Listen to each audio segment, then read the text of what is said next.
Now, this one's very simple because there's only 2 sets of wires in here. I'm just going to reposition the white wires. I want one at the top left, one at the bottom left. Okay, making sure they're out of the way of the black wires. Now I can kind of reposition the black wires, one at the bottom right, one at the top right. Okay, just like that. Pretty much like that. Okay, let's get that like that. All right, that's your next step. Now I'm going to look at these wires, and I want them all about the same length. And my ground wire was just a little bit short, wasn't it? Just a hair. And so I want all the other wires about the same length as the ground. Okay, so I can hold them up there. Wasn't off that far.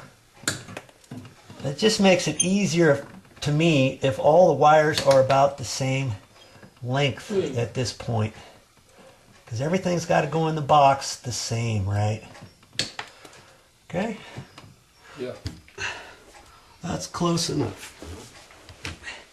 Usually you want about 6 inches, 6-7 inches. You don't want it too long because then you got more of the wire to zigzag into the box. But this box is pretty easy because there's only 2 sets of wires in there.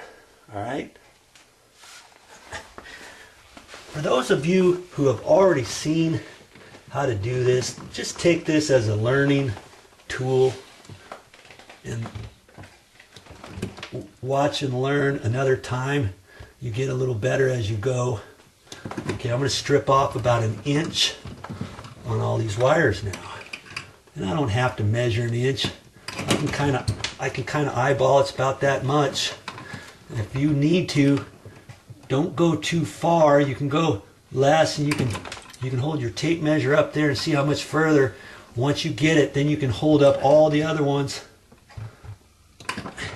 and trim it as you go, starting off with it short if you need to,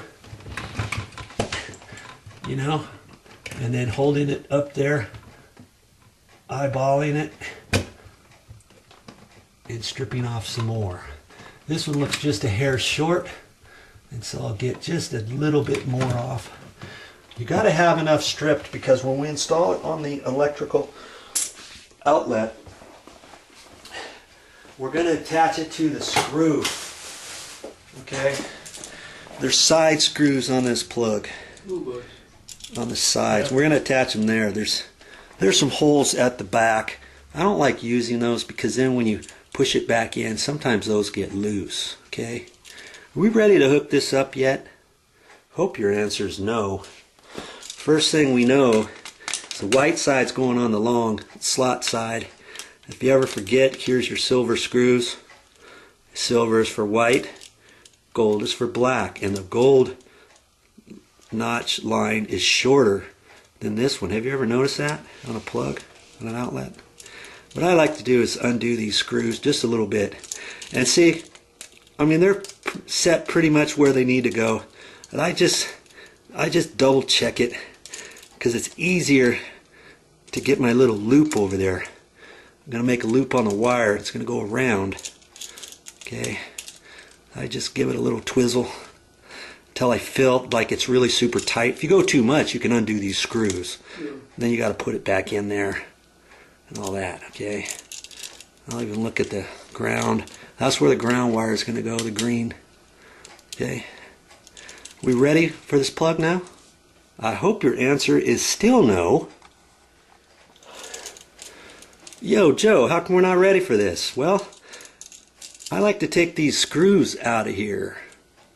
And they're held with little cardboard backing plate. That way I can, when I spaghetti it into the wall, I can get it nice and tight, and I can grab this and push it right in there nice and tight and make sure my wires are going back there. I can't do that when these screws are in the way. And I don't like to just get it started and try to ram it in because the screws, you know, your head is only so big, and you're going into a plastic box generally, and your threads in the plastic box could could start stripping if your wires are pushing against the back of another edge wire or something like that. You're not going to know that, are you? And so it just takes a few seconds to do this. Alright, Joe. One more time. I'm going to ask you one more time. Are we ready for this outlet now? I hope your answer is still no. What?